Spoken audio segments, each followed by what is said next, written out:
Antes de mais, desejava saudar a todos os presentes e desejava também saudar de uma maneira especial, então, o Dr. David Charles Gomes, Chanceler da Universidade Presbiteriana Mackenzie, o Dr. Benedito Guimarães Aguiar Neto, Reitor da Universidade, e aproveitar o ensejo para transmitir as saudações do Reitor da Universidade de Coimbra, Dr. João Gabriel Silva, e também do Diretor da nossa Faculdade, o Dr. Santos Justo. Desejava também saudar o Dr. Maurício Melo Menezes, Presidente do Instituto Presbiteriano Mackenzie, o Dr. Uziel Santana, Presidente da ANAJURE, que tão hospitaleiramente me recebeu, e o Dr. Augusto Nicodemos Lopes, Presidente do Conselho Consultivo da ANAJURE, o Dr. Roberto Tambellini, Diretor da Expansão da ANAJURE, que também já tive o prazer ambos já tive o prazer de conhecer, e o Dr. Thomas Schirmacher, com quem também já tive o prazer de longas e intelectualmente estimulantes conversas. Eu venho trazer aqui, então, o tema do o paradoxo da neutralidade religiosa do Estado. Eu já vou explicar, mas gostava de fazer duas referências preliminares. Uma é, obviamente, de que,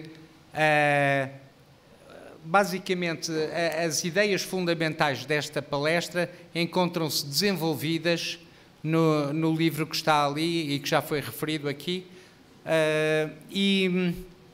E a outra é que, obviamente, peço que me façam a justiça de reconhecer que em pouco tempo não posso desenvolver como eu gostaria os argumentos e, portanto, normalmente eu aconselho às pessoas a lerem, porque nestas palestras nós temos que ser muito sintéticos e, obviamente, não podemos elaborar os nossos argumentos, não é? Portanto, temos que ser tópicos.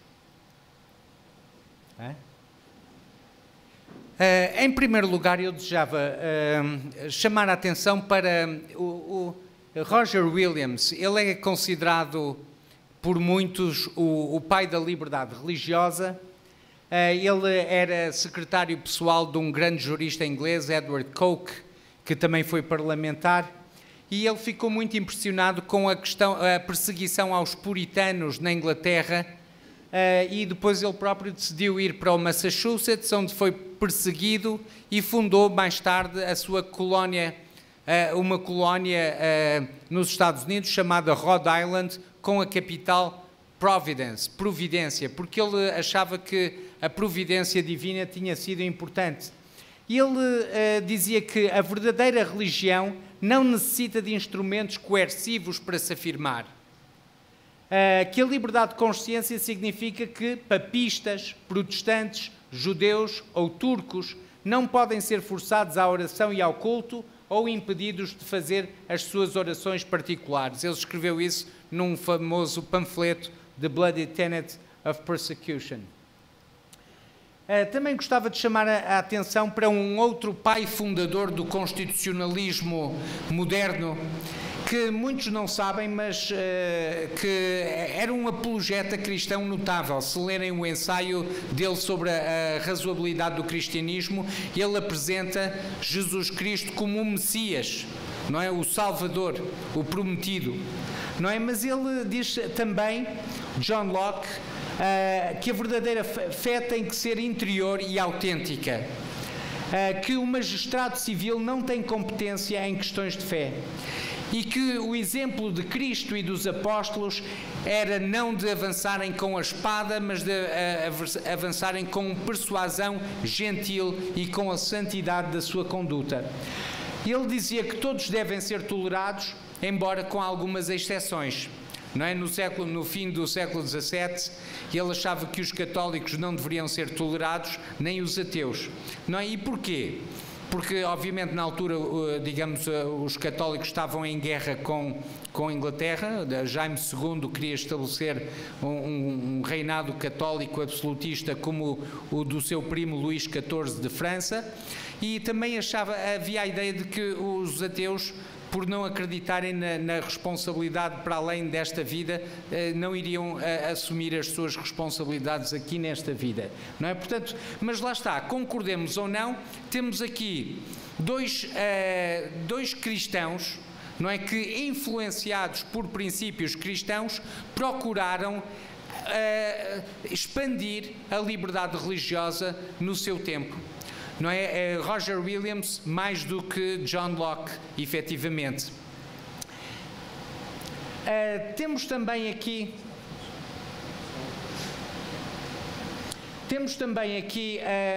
James Madison, um dos pais fundadores do constitucionalismo americano, que dizia que a liberdade religiosa é, na sua natureza, inalienável, porque o que é aqui um direito diante dos homens é um dever perante Deus. É um dever de cada homem, dizia ele, render ao Criador a homenagem e só aquela que acredita ser aceitável a Ele. Alguns teóricos ficaram um bocado frustrados com esta justificação da liberdade religiosa, da separação entre a Igreja e o Estado, pelo seguinte: porque ela não era baseada no pensamento de alguns céticos, não é, como Spinoza, como Condorcet, Diderot, D'Alembert, Voltaire, etc., mas era influenciada por princípios cristãos. No fundo, foi o pensamento cristão que os levou a expandir, tanto quanto possível, a liberdade religiosa e a defender a neutralidade e a separação entre a Igreja e o Estado.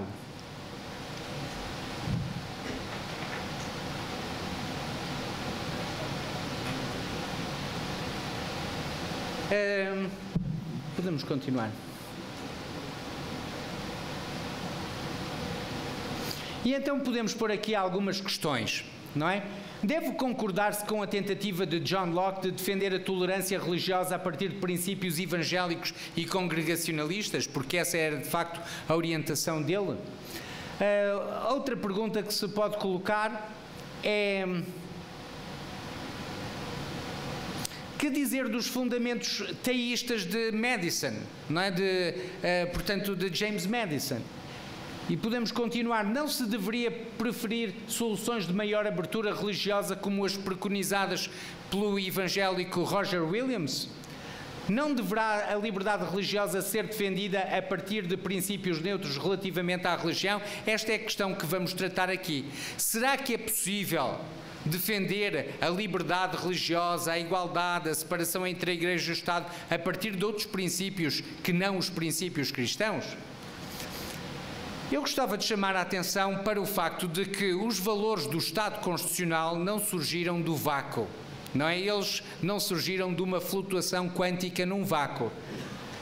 Carl Schmitt, um teórico e constitucionalista alemão, ele dizia que todos os conceitos relevantes da moderna teoria do Estado são conceitos teológicos secularizados, não apenas por causa do seu desenvolvimento histórico, no decurso do qual foram transferidos da teologia para a teoria do Estado, mas também pela sua estrutura sistemática. Ou seja, ele no fundo via uma certa continuidade, uma certa homologia entre as formas de pensamento da teologia e da teologia sistemática e as formas de pensamento da teoria política, da teoria do Estado e da própria teoria da Constituição.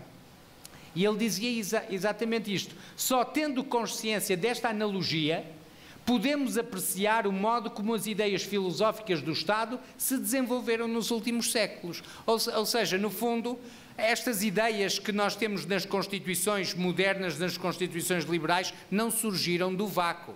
Não é? Não foi alguém que arbitrariamente as inventou. Elas são o produto de todo um processo de sedimentação. Até ao ponto de que um juiz alemão do Tribunal Constitucional Alemão e teórico da Constituição, Ernst Wolfgang Buchenford, disse o seguinte: o Estado secularizado vive de pressupostos que ele mesmo não consegue garantir. Ou seja, as constituições modernas, as constituições liberais, fazem afirmações que, de facto, fazem afirmações que elas próprias, que o direito próprio não consegue em si mesmo garantir. E a questão é esta, mas então quem é que pode garantir essas afirmações? Não é? O que é que podemos pensar sobre essas afirmações? E aqui eu gostava de chamar a atenção para um filósofo que foi durante o século XX o decano do ateísmo. Não é? Este é um dos seus livros, Atheistic Humanism. Não é? Ele foi o filósofo que no século XX mais elaborou, mais sofisticou, mais reciclou também alguns dos argumentos ateístas de filósofos como David Hume, como depois, obviamente, alguns iluministas, como também Bertrand Russell, etc. Portanto, no fundo, ele densificou todos esses argumentos. E em 2007 ele escreveu um livro em que, no fundo, veio rever toda a posição que tinha durante 6 décadas, é verdade, 6 décadas, não é? Desde os 30 e tal aos 90 e tal anos, ele vinha defendendo. Ele, no fundo, escreveu um livro chamado Deus Existe, There is a God. E ele concluiu que a existência de Deus não é apenas uma conclusão racional, como é uma conclusão racionalmente irrefutável. Ele diz é impossível argumentar racionalmente contra a existência de Deus. E ele diz isso depois de 60 anos a tentar argumentar racionalmente contra a existência de Deus. Mas depois chegou ao fim desses 60 anos e disse, é impossível, é impossível. Então nós temos aqui alguns princípios constitucionais, não é? A dignidade humana, que abre muitas das constituições e que, por sinal, foi introduzido pela primeira vez na Constituição irlandesa, também com digamos, a mundividência cristã. O princípio da liberdade, o princípio da igualdade, o princípio da solidariedade, da racionalidade, da verdade, da responsabilidade, da justiça. São princípios constitucionais fundamentais e pergunta-se, de onde é que eles vieram? Como é que eles chegaram aqui? Porquê estes e não outros? Não é estes e outros? Quem é que pode garantir a plausibilidade desses princípios? Ou podemos perguntar, o que é que teria que ser verdade para estes princípios serem princípios válidos? Podemos continuar. É interessante como estes princípios se foram sedimentando. E eu chamo a atenção de que, obviamente, a idade que o tempo aqui impõe, tive que ser seletivo e, portanto, escolher apenas alguns aspectos. Mas, por exemplo, John Locke, na sua Carta de Tolerância, e é apenas um dos escritos dele, no primeiro Tratado de Governo, ele critica, com base no Gênesis, alguns argumentos patriarcais do absolutismo, digamos, no segundo Tratado de Governo, defende o governo limitado, os direitos naturais inalienáveis, a separação de poderes, etc. Mas na Carta de Tolerância ele defende a liberdade religiosa e a separação entre a Igreja e o Estado. E ele diz o seguinte, e ele utiliza os argumentos para isto, mas eu não posso, obviamente, aqui desenvolvê-los. Mas só um exemplo. O cuidado das almas não pode pertencer ao magistrado civil, porque o seu poder reside apenas na força exterior, mas a religião verdadeira e redentora consiste na persuasão interior da mente. Ele achava que é impossível, e é indesejável, e é fútil tentar converter alguém pela força. A pessoa externamente pode ser compelida a participar num serviço religioso, mas internamente ela não se deixará convencer. Não é? Quando muito ele diz, estaríamos digamos, a formar hipócritas, não é? Pessoas que externamente mostram uma coisa, mas internamente são outra completamente diferente. Portanto, ele fala na persuasão interior da mente. Thomas Jefferson também no fundo, defendia na Declaração de Independência o fundamento teísta, digamos, dos direitos. Não é? O que é que ele queria afirmar? Ele queria afirmar a natureza pré-política, pré-jurídica, suprapolítica, suprajurídica dos direitos. Não é? Para poder, no fundo, vincular os próprios Estados, vincular os parlamentos ou as autoridades, digamos, executivas. E ele dizia, consideramos estas verdades como evidentes por si mesmas, que todos os homens foram criados iguais e foram dotados pelo Criador de certos direitos inalienáveis, que entre estes estão a vida, a liberdade e a busca da felicidade. Thomas Jefferson constrói muito sobre John Locke. John Locke constrói muito sobre os princípios cristãos, não é? Como disse, se lerem alguns trabalhos de John Locke, designadamente a carta, o ensaio sobre a razoabilidade do cristianismo, veem que ele conhecia a Bíblia com uma profundidade acima, muito acima da média do comum dos mortais, mesmo daqueles que leem a Bíblia regularmente. James Madison, por seu lado, também entrou aqui com uma dimensão, nos Federalist Papers, uma dimensão da teologia cristã, que é a dimensão da queda e da corrupção que afeta toda a humanidade. Como sabem, é um princípio fundamental da antropologia cristã. O ser humano foi criado à imagem e semelhança de Deus, mas está corrompido. Não é? Fisicamente corrompido, moralmente corrompido. Não é? E ele toma isso em consideração no seu constitucionalismo. Nos Federalist Papers, ele diz: se os homens fossem anjos, não seria necessário qualquer governo. Se os anjos governassem os homens, nem controlos externos ou internos seriam necessários. Mas ele diz, mas os homens não são anjos. Não é? Portanto, é preciso o governo, é preciso a separação de poderes, é preciso checks and balances. Como ele diz, a ambição de uns deve travar a ambição dos outros. Ele diz isso também neste mesmo extrato dos Federalist Papers. Também uma ideia que é extremamente importante no constitucionalismo é que estes princípios são válidos em todos os tempos e em todos os lugares. Isto pode parecer um bocado universalista ou até imperialista, mas é mesmo assim. Ou seja, as razões que valem para nós, por exemplo, não condenarmos um inocente sem um julgamento justo, aqui no Brasil, são as mesmas que valem na Austrália ou na Nova Zelândia. As razões que valem no século XXI são as mesmas que valiam no tempo de Sócrates, não é? No tempo de Sócrates ou muito antes desse tempo. Não é? Portanto, há no fundo esta ideia de que alguns princípios são realmente objetivos e são realmente universais. E isso dizia o grande comentador do direito inglês, William Blackstone, do século XVIII. Ele dizia: este direito natural, sendo coevo com a humanidade e ditado por Deus, é certamente superior em obrigação a qualquer outro. É vinculativo em todo o globo, em todos os países e em todos os tempos. Nenhumas leis humanas têm qualquer validade se forem contrárias a eles, e todas dessas que são válidas derivam toda a sua força e toda a sua autoridade, mediata ou imediatamente, desse original. Este também é um princípio cristão. Não é? Pedro dizia, mais importa obedecer a Deus do que aos homens. Não é? Jesus dizia que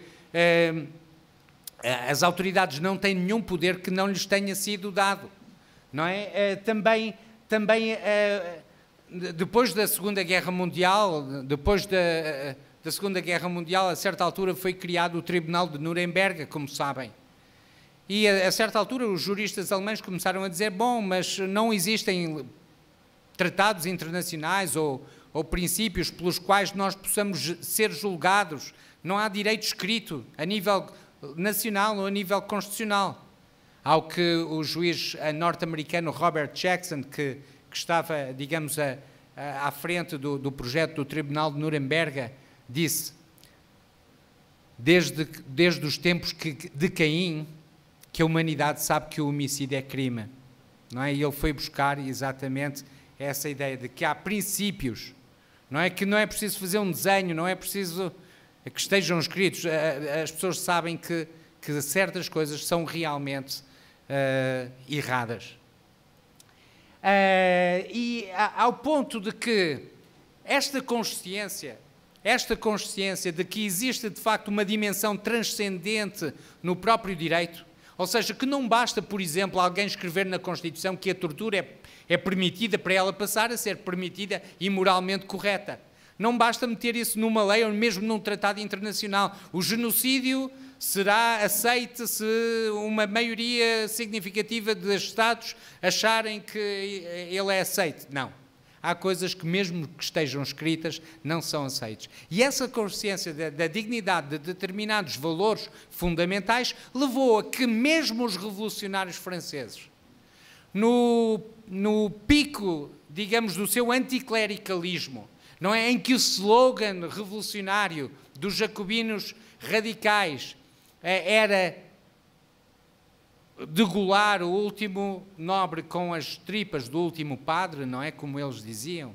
Ainda assim, nesse contexto, quando escreveram a Declaração dos Direitos do Homem e do Cidadão, porventura, pensa-se, há boas indicações nesse sentido, que pela pena de Thomas Jefferson e Lafayette, pelo menos em algumas partes, eles disseram, eles resolveram expor em declaração solene os direitos naturais, inalienáveis e sagrados do homem.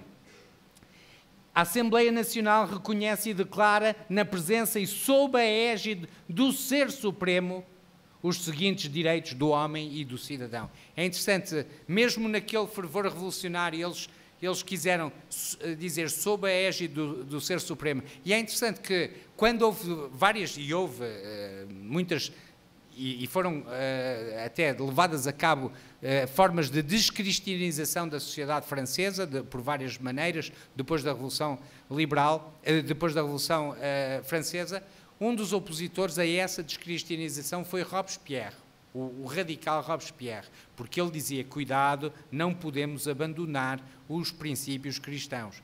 Não é? Porque, no fundo, quer dizer, uma coisa é lutar contra as inconsistências de uma igreja cristã que tinha estado ao lado da exploração dos agricultores, dos camponeses, do terceiro Estado. Outra coisa era abandonar os princípios fundamentais à luz dos quais essa mesma exploração é errada. Não é? E então podemos dizer então que há fundamentos teístas do Estado Constitucional claros que eu podia desenvolver aqui, mas não temos tempo para desenvolver. Mas podemos ver que eles no século XX voltaram ao de cima quando o reverendo Martin Luther King lutou exatamente contra a segregação racial, contra o apartheid que na prática existia também no sul dos Estados Unidos, muitas vezes com a conivência de cristãos, não é? Evangélicos. Não é? Ele disse, eu tenho um sonho, não é? Que um dia sim esta nação se erguerá e viverá o verdadeiro sentido do seu credo. Consideramos estas verdades evidentes por si mesmas, que todos os homens foram criados iguais. Ele cita aqui a Declaração de Independência e Thomas Jefferson. Mas é interessante que ele vai buscar o princípio da igualdade a quê? A esta matriz. A ideia de que todos os homens foram criados iguais e são iguais em dignidade perante Deus. E isso vincula todos os poderes públicos e privados. E então temos aqui o seguinte, que nós podíamos desenvolver isso, eu no livro ali procuro desenvolver essa ideia, que de alguns fundamentos judaico-cristãos claros se deduzem muitos dos princípios constitucionais atuais. E não é por acaso que esses princípios, que o constitucionalismo moderno se desenvolveu principalmente no contexto da reforma protestante, do regresso à Bíblia, não é? Porque a própria Igreja tinha-se afastado da Bíblia e foi com a redescoberta da Bíblia, com Gutenberg, não é? Com Lutero, digamos, e com os reformadores, Calvino, Zwinglio, etc., com Erasmo de Roterdão e outros, que, no fundo, as pessoas começaram a compreender estes princípios. Não é? A igual dignidade humana baseada na criação do homem à imagem e semelhança de Deus. A igual dignidade de homens e mulheres, e Roger Williams foi também um dos precursores da liberdade de consciência das mulheres, vejam bem.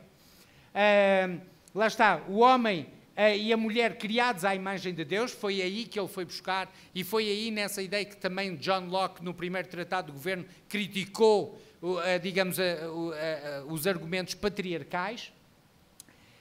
Também a ideia de um Deus justo e bom, no fundo, fundamenta a ideia de que o direito deve procurar soluções justas e boas. No artigo 38 do Estatuto do Tribunal Internacional de Justiça, diz-se quais são as fontes de direito internacional. Fala-se dos tratados, fala-se do costume, fala-se dos princípios gerais do direito internacional, fala-se também da doutrina, da jurisprudência, mas no fundo depois diz-se assim, olha, mas se tudo isto falhar, procurem soluções justas e boas, porque isso é o núcleo do direito, é procurar soluções ex aequo e bono, de acordo com o justo e de acordo com o bom. Não é? E lá está. Isso, obviamente, faz todo o sentido, se for verdade, que nós fomos criados por um Deus justo e bom.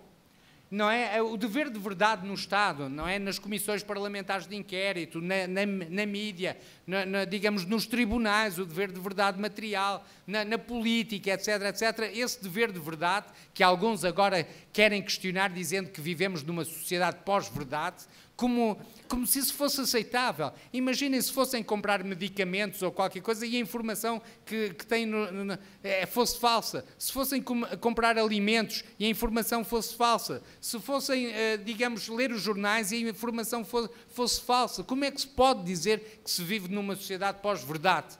Não é? Como é que se pode dizer, cinicamente, como Pilatos, o que é a verdade? Não é? Ora, a doutrina cristã baseia-se na ideia de um Deus verdadeiro e daí resulta um dever de verdade para o Estado. A corrupção humana, também uma doutrina importante, no fundo justifica muitas vezes a necessidade de utilizar a coerção e também a separação de poderes e os checks and balances. A onipresença de Deus garante a universalidade destes princípios, não é? Portanto, no fundo, a ideia de que falava Bokenford, de que quem é que garante isto? A cosmovisão judaico-cristã permite garantir estes princípios. Mas será que todas as visões do mundo permitem garantir da mesma maneira estes princípios?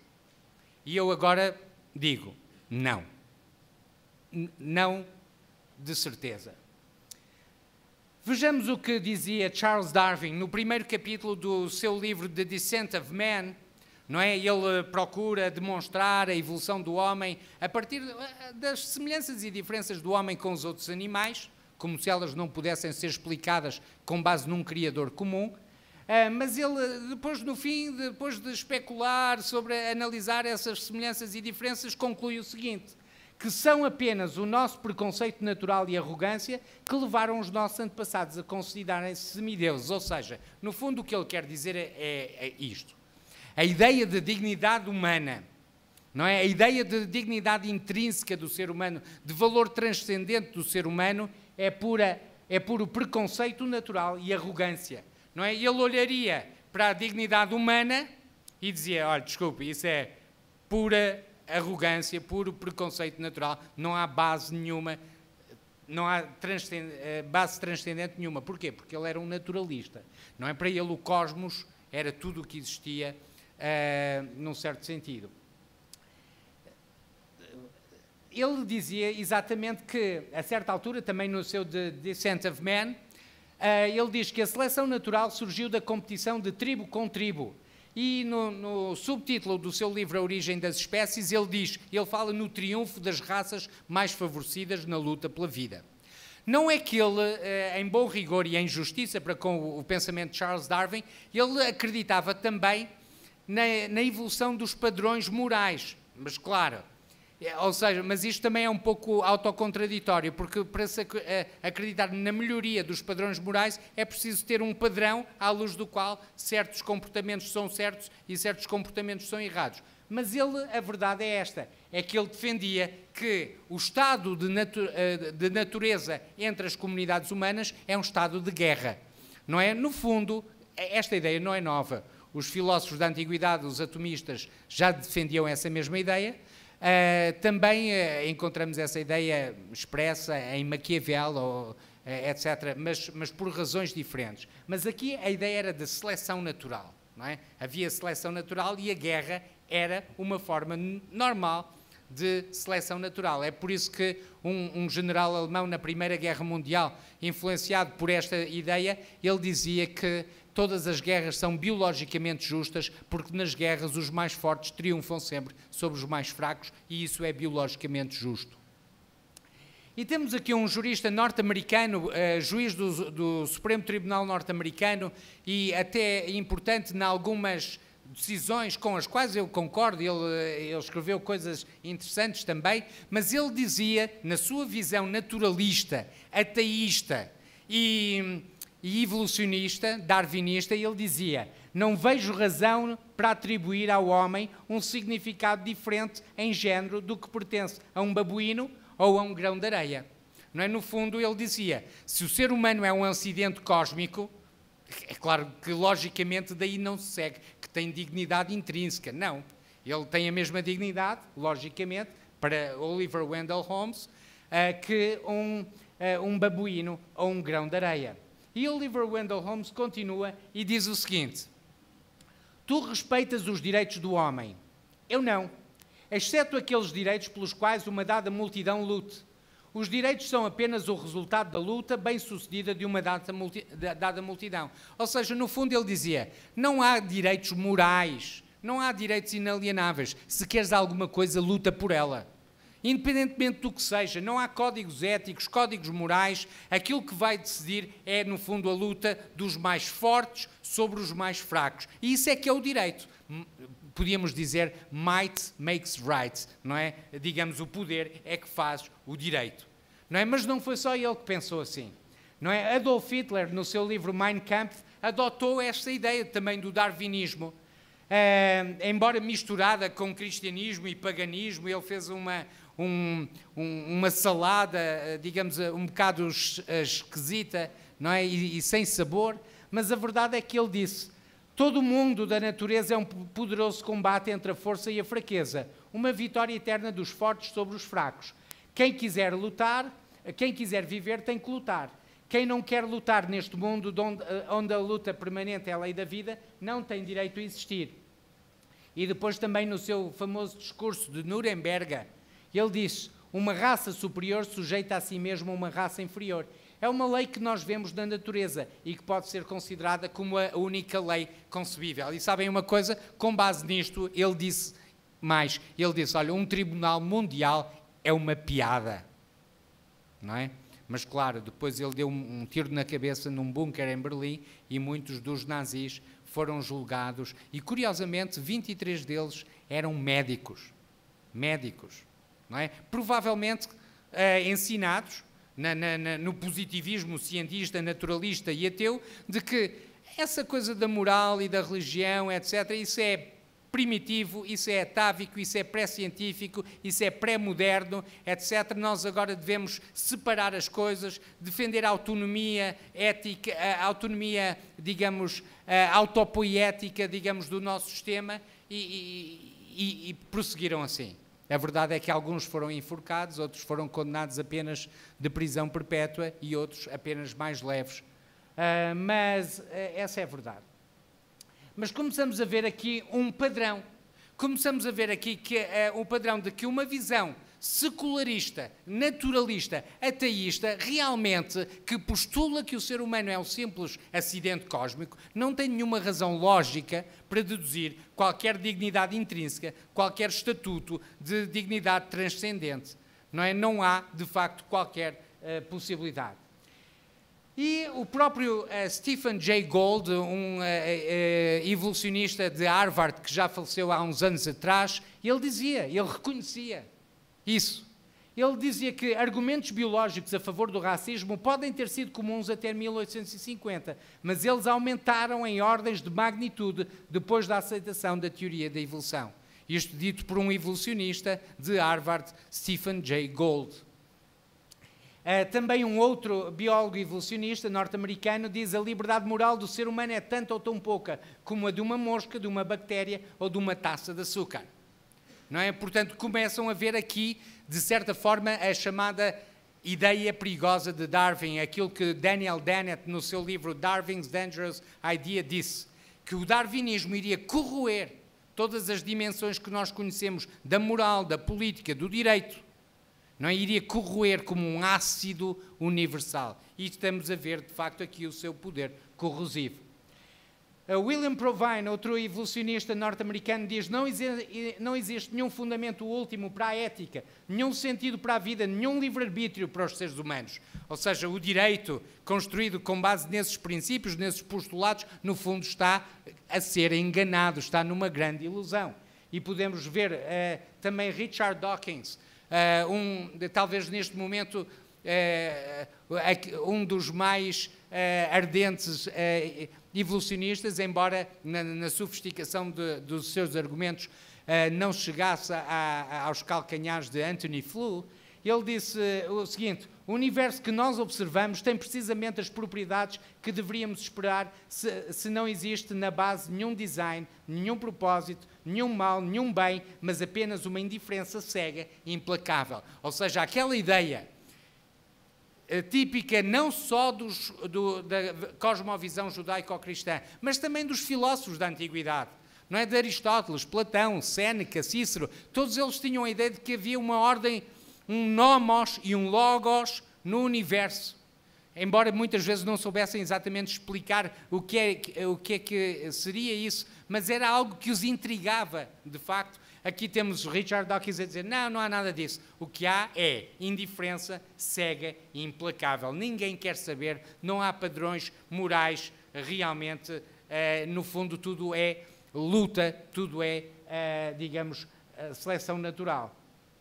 E também um outro filósofo evolucionista, Michael Ruse, ele diz que os valores morais não passam de auxiliares à sobrevivência e à reprodução, sendo o seu significado profundo, em última análise, ilusório. Ou seja, no fundo, se isto for verdade, os princípios de dignidade, liberdade, justiça, solidariedade, são ilusões. Não têm fundamento objetivo nenhum. No fundo, o direito constitucional, o direito em geral, está a elaborar num erro, não é? Numa ilusão. Mas será que isto é assim? Não é? Podemos continuar. Será que isto é de facto assim? Eu pergunto, será que é de facto assim? António Damasio, um neurocientista português que tem feito uma célebre, digamos, uma notável carreira nos Estados Unidos, já bastante premiada, ele dizia no seu livro da consciência, ele dizia, a consciência não passa do súbito resultado improvável da multiplicidade de coincidências.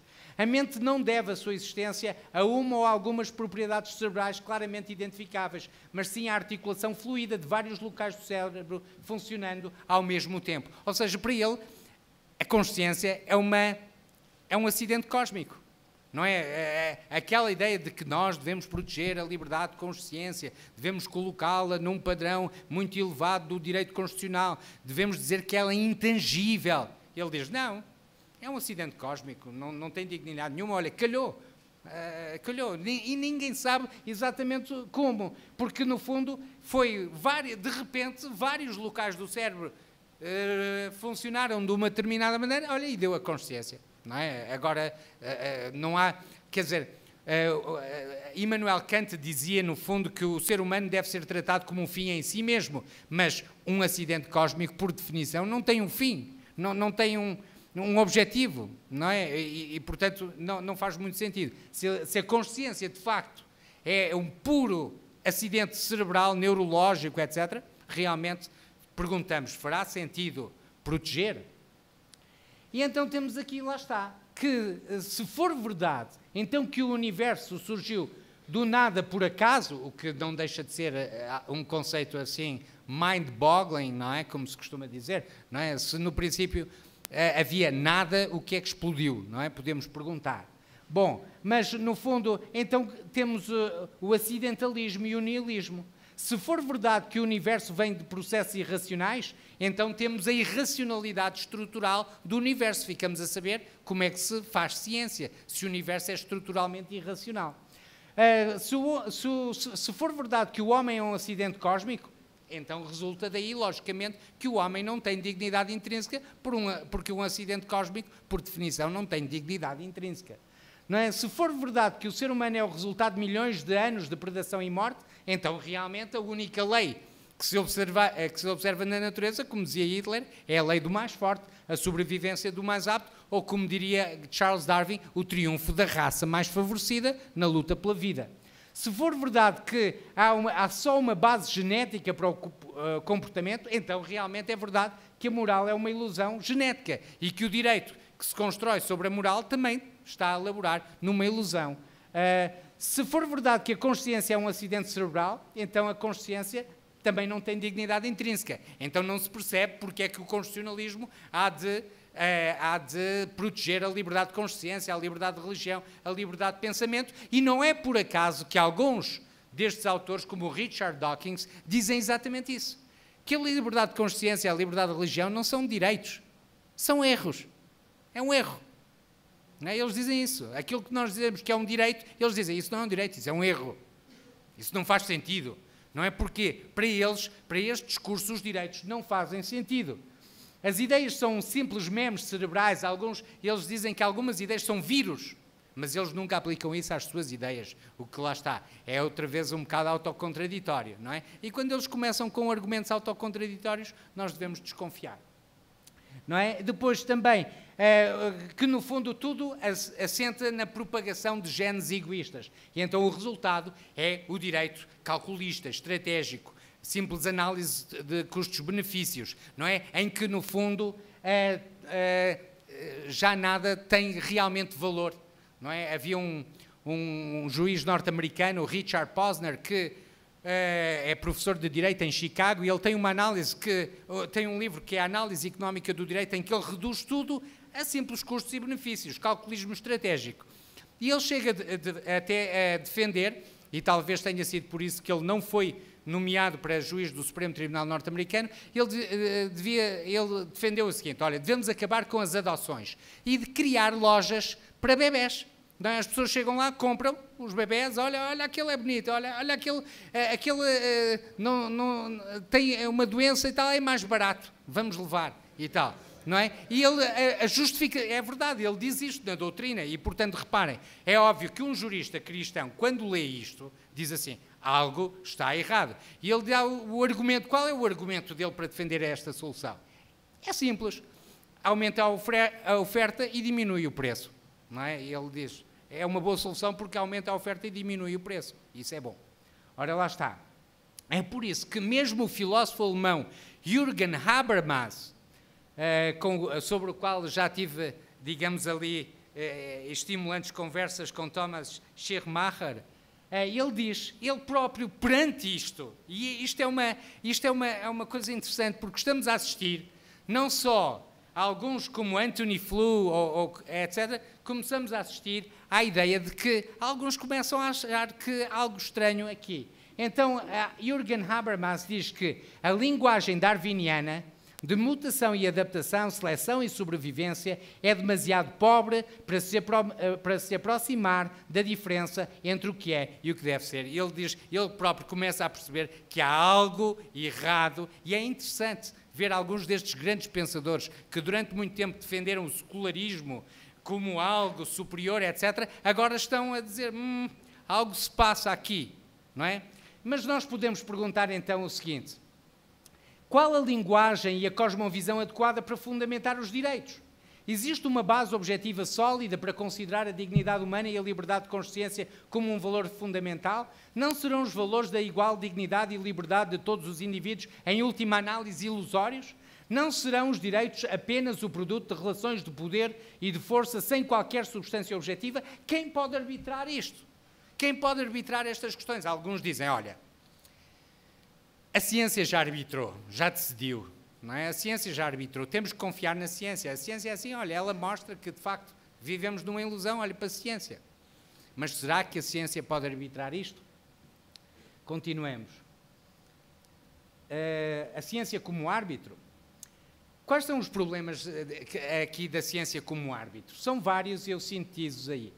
Em primeiro, a ciência, tal como o Estado Constitucional, faz afirmações que ela não consegue garantir. É importante isto.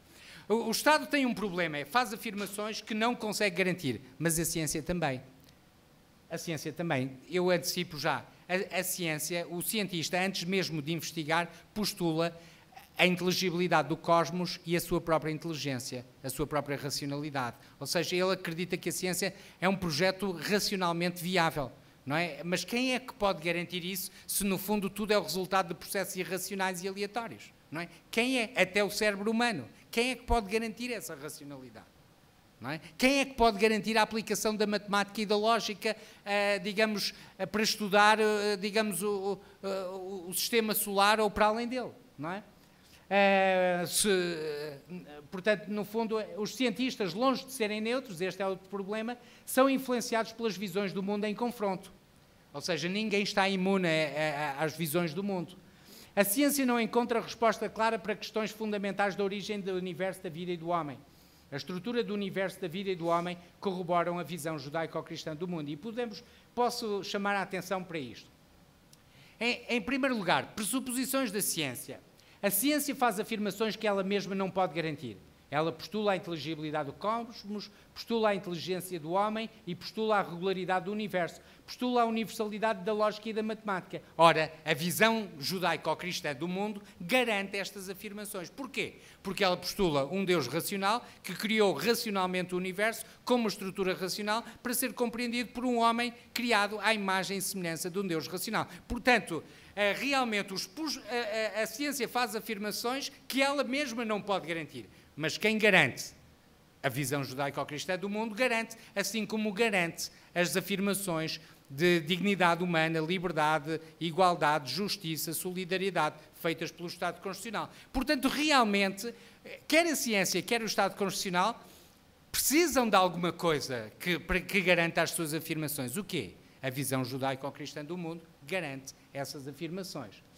Não é? E lá está, e é interessante ver alguns autores como Anthony Flew e Jürgen Habermas a começarem a reconhecer isso, e não são os únicos. Ainda vínhamos há bocado a falar num outro, Peter Singer, que também começa a dar sinais de que algo se passa ali também na sua mente e começa provavelmente a rever as suas posições. Afirmações então lá está, quando o cientista aborda, faz a sua análise do cosmos, o que é que ele sente? Einstein diz, ele sente uma convicção parecida com um sentimento religioso acerca da racionalidade e da inteligibilidade do mundo, encontra-se por detrás de todo o trabalho científico de ordem superior. Ou seja, ele reconhece que realmente quando o cientista se aproxima do estudo do universo, ele percebe uma racionalidade inerente e uma ligação entre a sua própria racionalidade e a racionalidade do cosmos que ele está a estudar. E isso impressiona. Não é? Isaac Asimov, também um célebre cientista e físico e cultor, digamos, e divulgador da ciência, ele dizia, eu tenho fé e crença. Acredito que o universo é compreensível dentro dos limites da lei natural e que o cérebro humano pode descobrir o universo. Não tenho provas disso. É simplesmente aquilo que tenho fé, aquilo que acredito. Ok? Mas quem é que pode garantir essa crença? O que é que tem que ser verdade, ou o que é que deve ser verdade, para então haver uma ligação entre a inteligência do homem e a inteligibilidade do cosmos? Não é? É uma fé cega? Não. A visão judaico-cristã também garante essa ligação. Um outro filósofo da ciência, Charles Sanders Peirce, filósofo, ele dizia, a menos que o homem tenha uma inclinação natural de acordo com o universo, ele não tem qualquer hipótese de entender o universo. Ou seja, no fundo, ele diz, olha, para o homem entender o universo, tem que haver uma continuidade entre a razão humana e a racionalidade do universo, senão não há hipótese. Não é? E quem é que garante esta continuidade? A visão judaico-cristã garante essa continuidade. Podemos continuar. Os cientistas não são neutros relativamente a visões do mundo. Nós às vezes ouvimos falar os cientistas e tal e pensamos que eles são inteiramente objetivos, que não são minimamente influenciados por visões do mundo. Esse pensamento hoje da objetividade da ciência está claramente ultrapassado mesmo na própria filosofia da ciência. Mas nós podemos ver de perto como isso é realmente assim, como muitos cientistas são claramente influenciados pelas visões do mundo e, portanto, quando nós ouvimos um cientista, por mais eloquente, por mais sábio que seja, não é? Por mais conhecedor que seja, devemos fazer sempre uma análise crítica. Devemos ver sempre qual é a cosmovisão que está por trás e que influencia o seu pensamento. Alguns dizem logo. Alguns dizem, como o Richard Lewontin, de Harvard, pode-se pôr a fotografia dele. Richard Lewontin, um evolucionista de Harvard, ele admite, não é? Ele diz, olha, nós temos um compromisso inicial, um compromisso com o materialismo, e esse compromisso é absoluto, porque não podemos a permitir um pé divino na porta. Ou seja, ele mostra o jogo, não é? Faz lembrar aquele, o Mr. Bean, não é? Não sei se conhecem aqui, em que uma vez ele estava a jogar póquer com as cartas todas à mostra, não é? E lá está. Ele mostra o jogo e mostra, olha, nós a priori somos naturalistas e não acreditamos, não aceitaremos qualquer outra explicação senão uma explicação naturalista. Porquê? Porque não queremos Deus aqui. Essa é a agenda. Não queremos Deus aqui. Não queremos um pé divino, nem que ele entre por uma nesga, por uma frincha. Não queremos deixar entrar. E é por isso que Richard Dawkins, também o evolucionista, ele diz, se eu estou correto, isso significa que mesmo que não exista qualquer prova factual para a teoria de Darwin, é certamente justificável aceitá-la acima de todas as outras. Ou seja, lá está, com o seu naturalismo, ele está disposto a aceitar o darwinismo, mesmo que não exista nenhuma prova. Ou seja, já não precisa de provas, não é? Já não precisa de provas. Porquê? Porque isso decorre do seu pré-compromisso com o naturalismo evolucionista ateus. E também diz a William Provine, não existem deuses, nem propósitos, nem forças orientadas para objetivos de qualquer género. Não existe vida depois da morte. Quando eu morrer, tenho a certeza absoluta que vou estar morto. Mas é interessante, vem aqui o quê? O compromisso com o naturalismo cientista. Não é? Reparem, é óbvio, nós podíamos dizer, e é uma nota de rodapé, é óbvio que os próprios apóstolos de Jesus, quando viram a ressurreição dele, também disseram assim, bom, isto é humanamente impossível e é naturalmente impossível. E é verdade.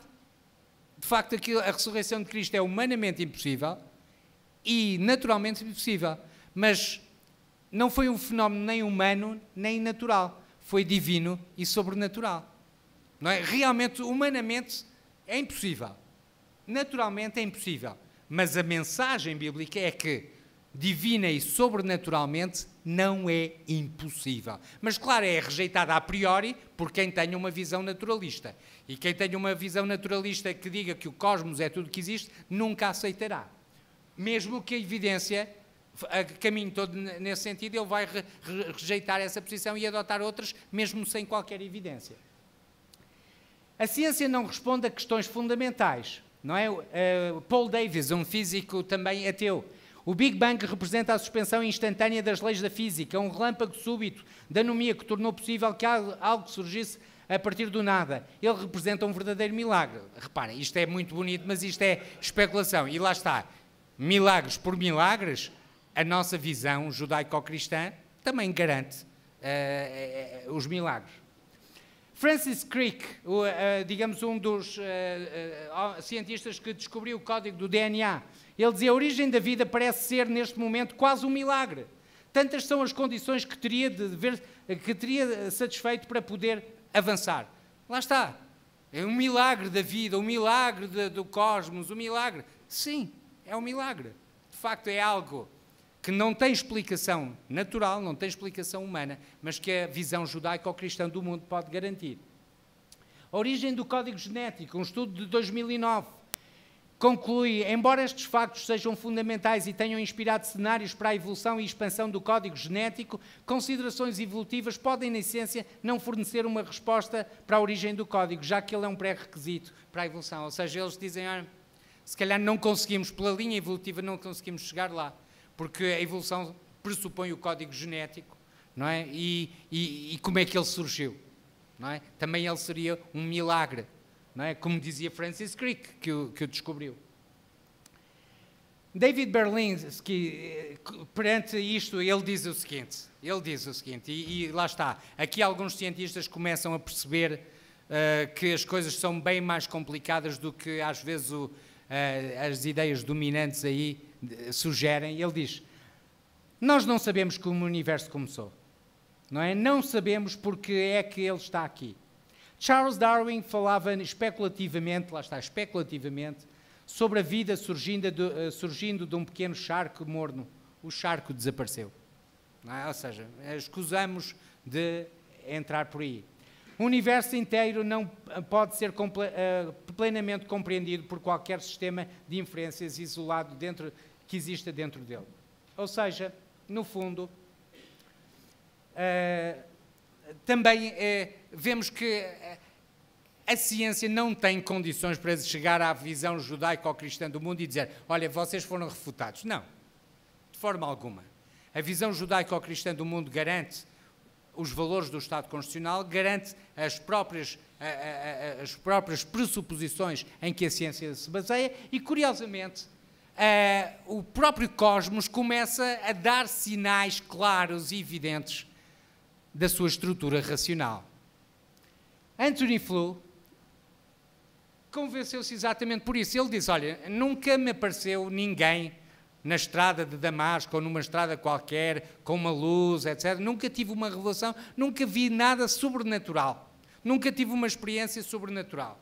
Não é? E nisso, provavelmente, ele está próximo de muitos de nós, da maioria, provavelmente. Mas ele dizia, limitei-me a seguir a razão, com mente aberta, e cheguei a esta conclusão, que a existência das leis, que eu sintetizo aqui, mas o livro devem ler, a existência de leis naturais do universo corrobora a criação racional.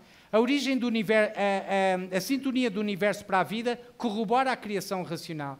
A estrutura racional e matemática do universo corrobora uma criação racional. E a existência de informação semântica codificada nos genomas corrobora uma criação racional. Ou seja, ele próprio começa a ver que, de facto, há boas razões para estudarmos a ciência com matemática, com lógica, com a nossa razão. Porquê?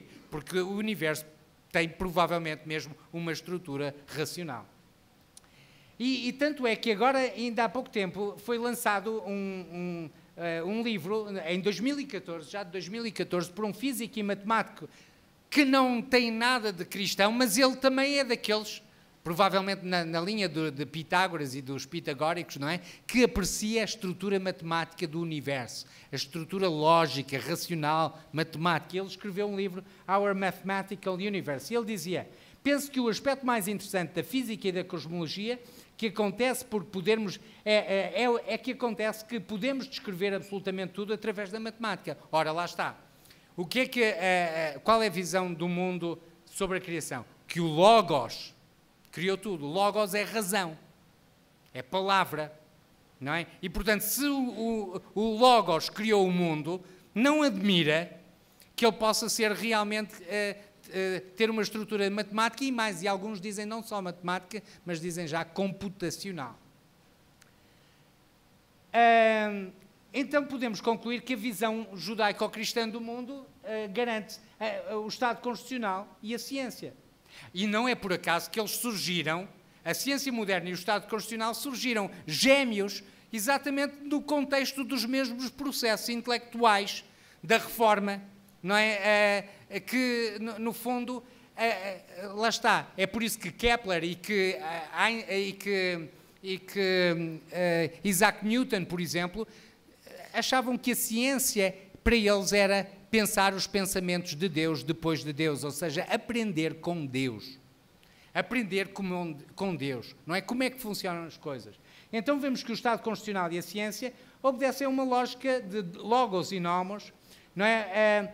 A visão judaico-cristã garante a universalidade dos valores normativos, a regularidade do Estado, a racionalidade do Estado, a verdade e a racionalidade, a falibilidade e a livre discussão, não é? Também, e os limites morais da política. E também, para a ciência, ela sublinha que a ciência também se baseia numa ideia de logos e nomos, de leis naturais e de uma lógica intrínseca, a universalidade das proposições lógicas, que tem a ver com a onipresença de Deus e com a sua racionalidade, a regularidade do cosmos, a racionalidade do cosmos, a verdade e a racionalidade da ciência, não é? Contra uma tendência que se assiste cada vez mais para uma certa anarquia metodológica e até às vezes para a falsificação de dados por várias razões, às vezes económicas também, a falibilidade e a livre discussão, não é? E uma visão humana da ciência e limites morais. E é interessante o seguinte, voltando ao filósofo ateu Anthony Flew. No final do seu livro, já no epílogo do seu livro, ele escreve o seguinte, ele diz, olha, eu não me tornei cristão, não aderi a nenhuma religião, simplesmente reconheci que Deus existe e que a sua existência é racionalmente irrefutável. Mas ele conclui assim, ele diz assim, mas se existe alguma religião digna de consideração séria, a mesma é o cristianismo, graças à figura carismática de Jesus Cristo e ao superintelecto do apóstolo Paulo. Ou seja, no fundo, nós que temos a visão judaico-cristã do mundo, se calhar, e que no fundo, às vezes não valorizamos, e tem que ser às vezes filósofos como Habermas ou como Anthony Flew a dizer, temos que valorizar. E para concluir, conclusão, a defesa dos princípios de igual dignidade e liberdade do ser humano assenta na visão do mundo judaico-cristã.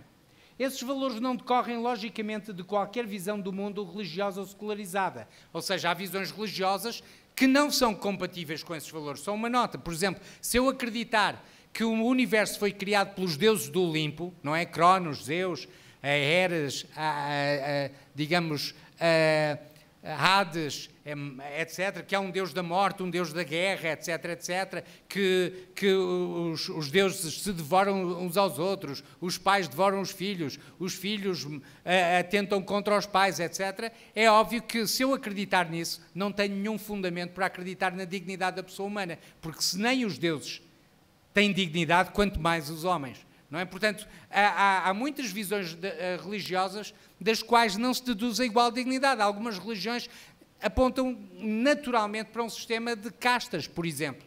Não é? Nem todas conseguem justificar logicamente estas conclusões. A visão judaico-cristã do mundo consegue garantir as afirmações do Estado Constitucional acerca da igual dignidade de todos os seres humanos.